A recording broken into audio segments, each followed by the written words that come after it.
malevolent. Something is hunting her, weighing her as prospective prey, just as she is hunting the trout, just as the fish are hunting the insects. Nerves tighten. She squints into the gloam, trying to discern movement in the shadows. A rock dislodges suddenly. It clatters down the bank, disrupting more stones, which rattle and knock their way down to the river and splash into the water. Fear strikes a hatchet into her heart. Her blood thuds against her eardrums. Then she sees it. A form.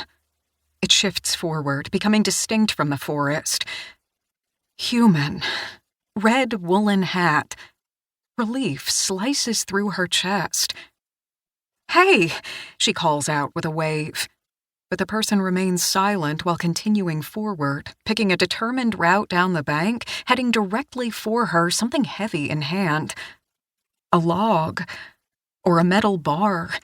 About the size and heft of a baseball bat. Unease slams back into her chest. She takes an involuntary step backward, closer to the water's edge. Her wading boots slip on greasy moss despite the studded soles. She wobbles, steadies herself, and laughs nervously. "You spooked me," she says as the person reaches her.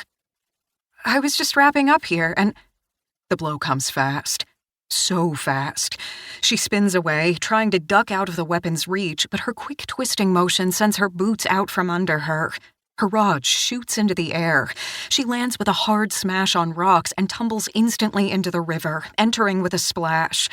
The shock of cold water explodes through her body. It steals her breath.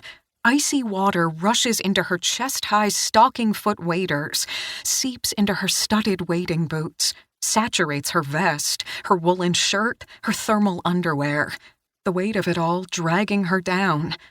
She flails at the surface with her hands, trying to keep her head above water, struggling to grab at slippery rocks as the current moves her downstream, but her fingers fail to find purchase. She gains momentum as the river sucks her toward its heart, where its currents muscle deep and strong toward the thundering boom of Plunge Falls, where mist boils thick above the tumbling water. She tries to kick, to swim, to angle back toward shore, but the Nahamish has other plans.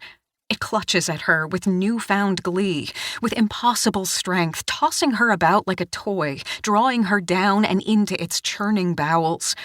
Just as her lungs begin to burst, the current shoots her teasingly to the surface. "Help!" she screams and gulps as her head pops out. She thrusts her hand up high out of the foam, pleading. "Help!" She goes under again, swallowing water, gagging. Again, the river gives her false hope and shows her the surface. For a moment, she manages to keep her chin above water. She can see the person on the bank growing smaller, face white under the red hat, dark holes where there are eyes.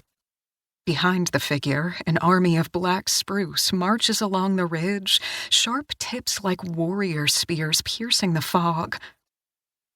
Why? It's all she can think. It makes no sense. The Nahamish tugs her back under, smashes her into a subsurface boulder. Pain explodes through her left shoulder. She knows it will take seconds before hypothermia completely steals her brain function, before she loses all motor coordination, all ability to fight, to swim. Wildly, clumsily, she struggles against the current.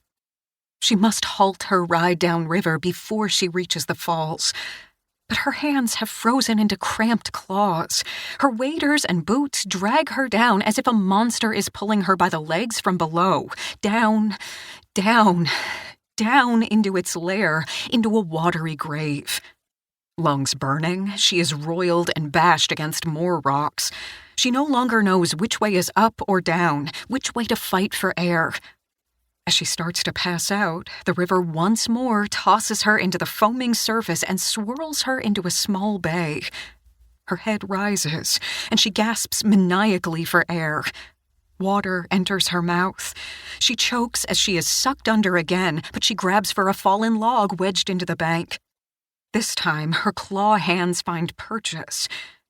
Hold. Hold, damn it. Hold.